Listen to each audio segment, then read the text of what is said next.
నోరూరించే చేపల పులుసుని నా స్టైల్లో ఎలా చేయాలో ఈ వీడియోలో తెలుసుకుందాం. హాయ్ అండి, వెల్కమ్ బ్యాక్ టు తెలుగువారి రుచులు. నేను మీ హర్ష. చేపల కూరని అందరూ ప్రిపేర్ చేస్తారు, కానీ కాస్త డిఫరెంట్గా ఈ పద్ధతిని ఒకసారి ట్రై చేయండి. ఎప్పుడు లేని రుచి చిక్కదనంతో గుమగుమలాడే చేపల పులుసు మనసంతమైపోతుంది. తిన్నవాళ్ళు మళ్ళీ మళ్ళీ కావాలంటారు, అంతలా నోరూరించేస్తుంది. మరి రెసిపీ కావాలా? చలో మరి కిచెన్కి. ఈ చేపల కర్రీ కోసం నేను కేజీ చేపల్ని ఇదిగోండి మీడియం సైజ్ వచ్చేలాగా ముక్కల్ని కట్ చేసుకుని రెడీ చేసుకున్నాను. వీటినైతే నీచు వాసన రాకోకుండా ఉప్పు పెరుగు వేసుకుని ముందుగానే క్లీన్ చేసుకుని ఈ విధంగా శుభ్రం చేసుకున్నాను. అయితే ముందు ఈ చేపల్ని మ్యారినేట్ చేసుకోవాలి. దానికోసం 1 స్పూన్ పసుపు వేసుకోవాలి. అదేవిధంగా పచ్చికారం, అంటే రెగ్యులర్గా వేసుకునే కారం కన్నా మనం పచ్చడిలో వాడే కారం వేసుకుంటే చేపల పులుసుకి మరింత రుచి వస్తుంది. ఇంకా ఇందులోకే సాల్ట్ కూడా వేసుకుంటున్నాము. అయితే ఈ క్వాంటిటీ అంతా మనం సుమారుగా వేసుకుంటున్నామండి. కర్రీ ప్రిపేర్ చేసుకునేటప్పుడు ఇంకా ఫైనల్ క్వాంటిటీలో ఉప్పు కారం వేసుకుంటాము. ఇప్పుడు ఉప్పు కారం ఈ చేప ముక్కలకి బాగా పట్టేంత వరకు కలుపుకోవాలి. ఈ విధంగా ముందే చేప ముక్కల్ని మ్యారినేట్ చేసుకోవడం వల్ల చేపల పులుసులో ఈ ముక్కకి మరింత రుచి వస్తుంది. ఈ విధంగా మ్యారినేట్ చేసుకున్న ఈ చేప ముక్కల్ని ఒక అరగంట పాటు పక్కన పెట్టేసుకుందాం. ఇంకా ఈ లోపైతే నేను ఇదిగోండి పెద్ద నిమ్మపండు సైజులో చింతపండుని ముందుగా నానపెట్టుకుంటున్నాను.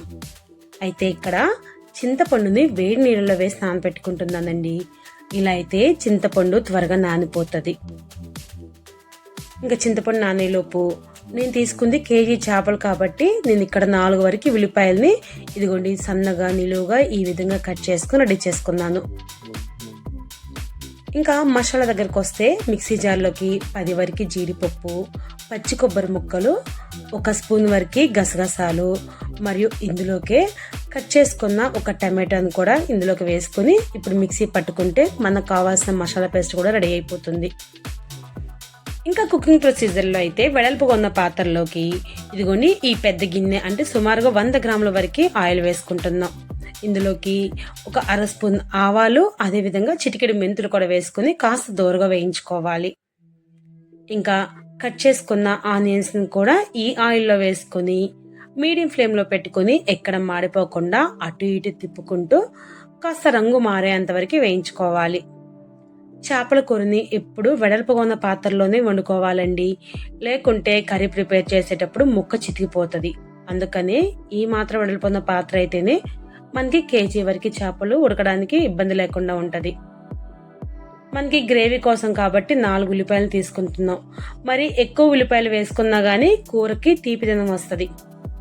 ఇంకా ఇందులోకి 5-6 వరకు పచ్చిమిర్చిని కూడా కట్ చేసుకుని వేసుకుంటున్నాం. ఇంక ఇవన్నీ వేసిన తర్వాత ఇప్పుడు ఇందులోకి అప్పటికప్పుడు ఫ్రెష్గా ప్రిపేర్ చేసుకున్న అల్లం వెల్లుల్లి పేస్ట్ని 1 స్పూన్ వరకు వేసుకుంటున్నాం.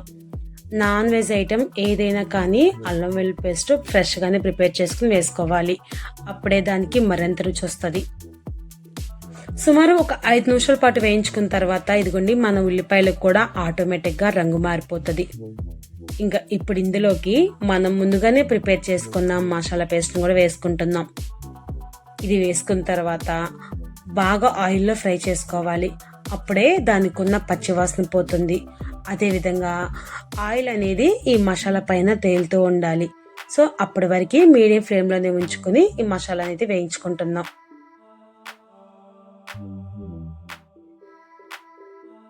ఇంకా ఈ విధంగా ఆయిల్ తేలుతున్నప్పుడు ఇప్పుడు ఇందులోకి ఇంకా 2 స్పూన్ల వరకు ఎక్స్ట్రాగా కారం వేసుకుంటున్నామండి. మనం ముందు మ్యారినేట్ చేసుకుని జస్ట్ సుమారుగా వేసుకుందాం. 1 స్పూన్నర వరకు, ఇక్కడ 2 స్పూన్ల వరకు వేసుకుంటున్నాం. అంటే మన స్పైసీ లెవెల్స్ని బట్టి కారం వేసుకుంటాం. ఇంకా ఇమీడియట్గా మనం ప్రిపేర్ చేసుకున్న చింతపండు పులుసుని కూడా వేసుకోవాలి. కారం వేసిన తర్వాత ఎక్కువసేపు ఆయిల్లో వేయించకూడదండి, చేపల కూరకి రంగు మారిపోతుంది. మన చేపల కూరకి పులుసు ఎంత క్వాంటిటీలో కావాలో దానిని బట్టి చూసుకుని ఇందులోకి వాటర్ వేసుకోవాలి. నేనైతే ఇక్కడ 2 గ్లాసుల వరకు వాటర్ వేసుకున్నాను. ఇప్పుడు పులుసుని మరిగేంత వరకు ఉడికించుకోవాలి. పులుసు తెరులుతున్నప్పుడే మనం మ్యారినేట్ చేసుకున్న ఈ చేప ముక్కలను కూడా ఇందులోకి వేసుకోవాలి. సో చేప ముక్కలు కూడా వేసుకునేటప్పుడు 1 బై 1 ఇక్కడ ముక్క చితకకుండా అలానే అన్నీ ఒక్కచోటే వేసుకోకుండా ఈ విధంగా స్ప్రెడ్ చేసుకుని ఈ పాత్ర నిండా వచ్చేలాగా వేసుకోవాలి. మ్యారినేట్ చేసుకున్న చేప ముక్కలన్నిటినీ ఈ పులుసులో వేసుకున్న తర్వాత ఇప్పుడు ఒకసారి బాగా కలుపుకోవాలి. అయితే చేపల కూర తిప్పేటప్పుడు గరిటె పెట్టకూడదండి. గరిటె పెట్టకుండా ఈ విధంగా పాత్రతో పాటు కలుపుకుంటే ఈ ముక్కలు కానీ పులుసు కానీ పర్ఫెక్ట్గా ఉంటుంది. గరిటె పెట్టామంటే చేప ముక్క విరిగిపోతుంది. ఇంకా మూత పెట్టుకుని మీడియం ఫ్లేమ్లో ఒక 10 నిమిషాల పాటు అయినా సరే ఈ విధంగా ఉడికించుకోవాలి.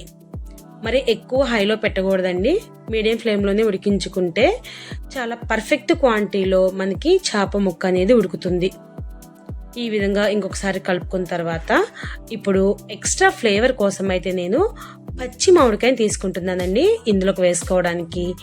దానికి తోలు తీసుకుని అయితే తురుముకోవాలి. ఇక్కడ డైరెక్ట్గా ముక్కలు వేసే కన్నా ఇలా వేస్తేనే మా ఇంట్లో వాళ్ళు ఇష్టంగా తింటారు. సో దానికోసం నేను తురుముకున్న ఈ మామిడికాయని, అంటే నేను సగం వరకే ఈ మామిడికాయని వేసుకున్నానండి.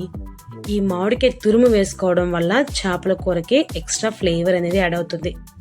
ఇప్పుడు మామిడికాయ తురుము కూడా వేసుకుని ఇంకొకసారి బాగా కలుపుకోవాలి. తర్వాత ఫైనల్గా మనం ఇంట్లో ప్రిపేర్ చేసుకున్న గరం మసాలాని ఇందులోకి వేసుకుంటున్నాం.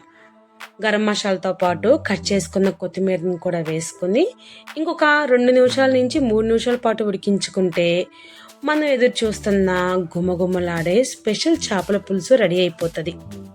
అయితే చేపల పులుసుని వేడిగా తినడం కన్నా కాస్త చల్లారిన తర్వాత తింటేనే దీని రుచి మరింత తెలుస్తుంది. పర్ఫెక్ట్గా పులుపు, కారం, గ్రేవీ వచ్చేలాగా ఈ చేపల కూరని ఎలా చేసుకోవాలో చాలా సింపుల్గా చూశారు కదా. ఇంకెందుకు ఆలస్యం, మీరు కూడా ఒకసారి ట్రై చేసి టేస్ట్ ఎలా ఉందో చెప్పండి. Thank you for watching.